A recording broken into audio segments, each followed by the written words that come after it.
થોડાક આપણે ઊંડા ઉતરીએ. આપણી પાસે છે, આપણને ખ્યાલ નથી. અબ્દુલ કલામ સાહેબ, when he was servicing in a DRDO,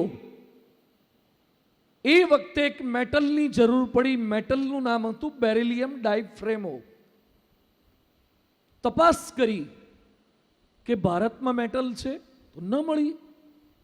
અમેરિકામાં પૂછાયું, we want to purchase beryllium ડાયફ્રેમો. વોશિંગ્ટન ડીસી સાથે ટાઈપ થઈ ગયું કે અમે તમને બેરિલિયમ ડાયફ્રેમો આપીશું. પૈસાનું બધું નક્કી થઈ ગયું. થોડાક સમય પછી વોશિંગ્ટન ડીસીથી ફોન આવ્યો કે અમે તમને બેરિલિયમ ડાયફ્રેમો નહીં આપી શકીએ. કેમ? કારણ કે અમે જાણ્યું છે અમારી રો એજન્સીસ દ્વારા કે તમે આનો ઉપયોગ તો મિસાઇલના રોકેટના આગળના ભાગમાં કરવાના છો, અને ઇન્ડિયા અમારો પ્રતિસ્પર્ધી દેશ છે, એટલે અમે ભારતને ના આપી શકીએ. અમેરિકાએ રિફ્યુઝ કરી દીધી, આપણી માંગણી આપવાની ના પાડી દીધી. કલામ સાહેબે 3 જણાની કમિટી બનાવી. One of them TN Seshan, second one Madhavan Nair, અને કલામ સાહેબને આ બધા સર્ચ કરો. અમેરિકા બેરિલિયમ ડાયફ્રેમોની માઇન્સ ધરાવે છે, ત્યાં એ લોકોને ખાણ છે આ મેટલની કે ક્યાંથી લાવે છે. તપાસ કરતા ખબર પડી અમેરિકામાં બેરિલિયમ ડાયફ્રેમો નહોતું. જેમ અત્યારે સોલાર છે એની ચીપ આપણી પાસે નથી, કમ્પ્યુટરની ચીપ આપણી પાસે નથી. કેટલીક વસ્તુ આપણે ઇમ્પોર્ટ કરવી પડે છે અને ઘણી વસ્તુ આપણે એક્સપોર્ટ પણ કરીએ છીએ. વિનિમય એક વ્યવહાર છે, કરવું જ પડે. તપાસ કરતા ખબર પડી કે અમેરિકામાં બેરિલિયમ ડાયફ્રેમો નથી, એ જાપાનથી ઇમ્પોર્ટ કરતા હતા. કલામ સાહેબે જાપાનમાં તપાસ કરાવડાવી કે જાપાનમાં માઇન્સ છે.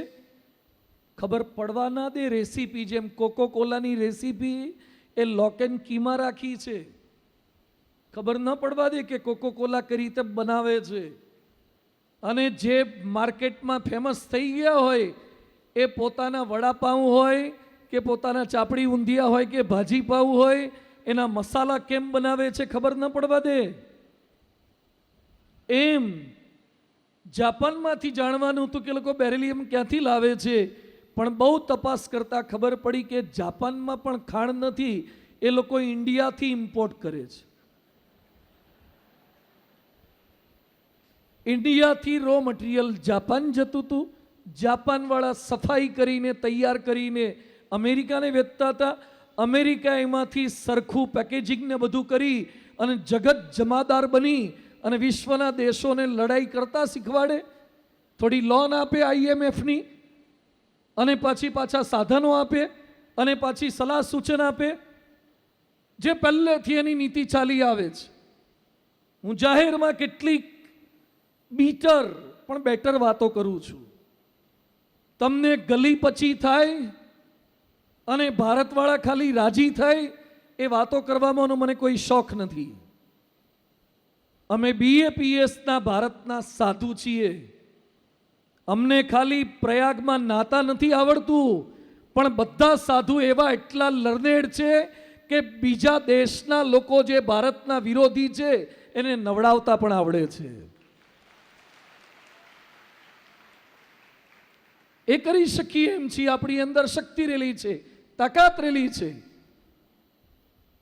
કલામ સાહેબે તપાસ કરી તો ભારત પાસે જ હતું, પણ આપણને ખબર નહીં. We are like donkey, it doesn't know what it carries.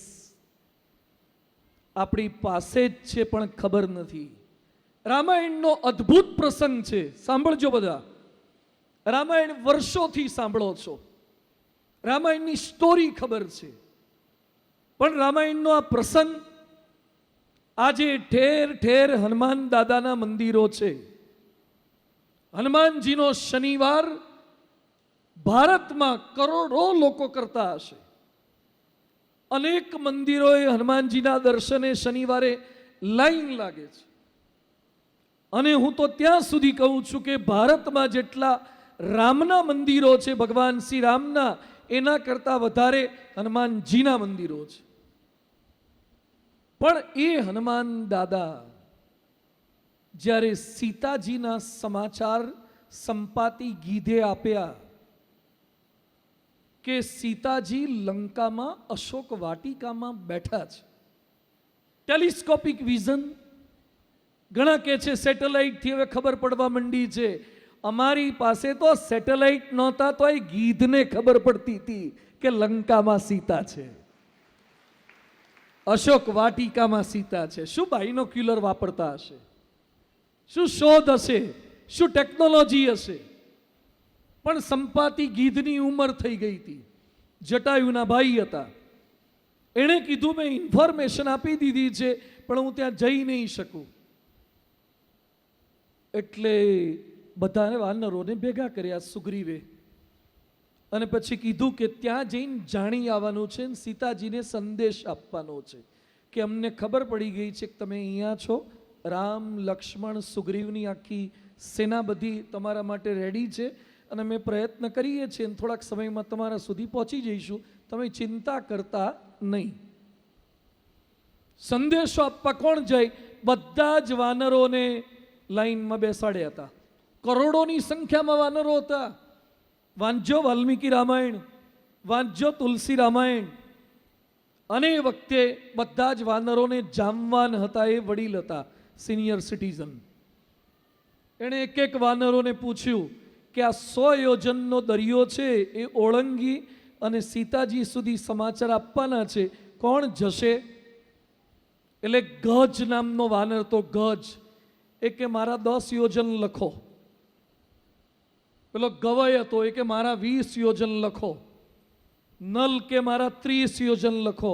જેમ માતાજીની આરતીનો વધાવો થાય ને 5000 ને 10000 ને, ત્યાં કંઈ ગ્રાન્ડ ટોટલ મારવાના હતા? મેરેથોન છે, એક જ વ્યક્તિએ કૂદકો મારવાનો છે.